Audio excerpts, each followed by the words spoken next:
পশ্চিমবঙ্গে সম্প্রতি চালু হওয়া অন্নপূর্ণা ভান্ডার প্রকল্পে আবেদন জমা দিতে গিয়ে ভোগান্তির অভিযোগ তুলছেন বহু মহিলা। প্রকল্পের ফর্ম পূরণের জন্য প্রতিদিনই বিভিন্ন সাইবার ক্যাফেতে ভিড় দেখা যাচ্ছে। আবেদনকারীদের একাংশের দাবি, অতিরিক্ত চাপের কারণে অনেক সময় অনলাইন পরিষেবা ধীরগতির হয়ে পড়ছে, ফলে ঘন্টার পর ঘন্টা অপেক্ষা করেও কাজ সম্পূর্ণ করা যাচ্ছে না।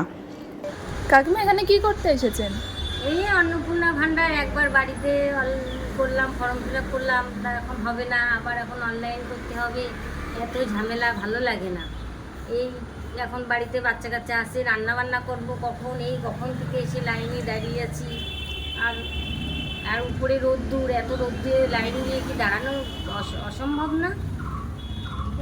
আবেদনকারীদের অভিযোগ, ফর্ম জমা দেওয়ার জন্য বারবার সাইবার ক্যাফেতে যেতে হচ্ছে, যার ফলে দৈনন্দিন কাজকর্মেও প্রভাব পড়ছে। অনেকেই দ্রুত ও সহজ আবেদন প্রক্রিয়ার দাবি জানিয়েছেন। তাদের আশা, প্রযুক্তিগত ও প্রশাসনিক সমস্যার দ্রুত সমাধান হলে অন্নপূর্ণা ভান্ডার প্রকল্পের আবেদন প্রক্রিয়া আরও সহজ হবে এবং সাধারণ মানুষকে কম ভোগান্তির মুখে পড়তে হবে।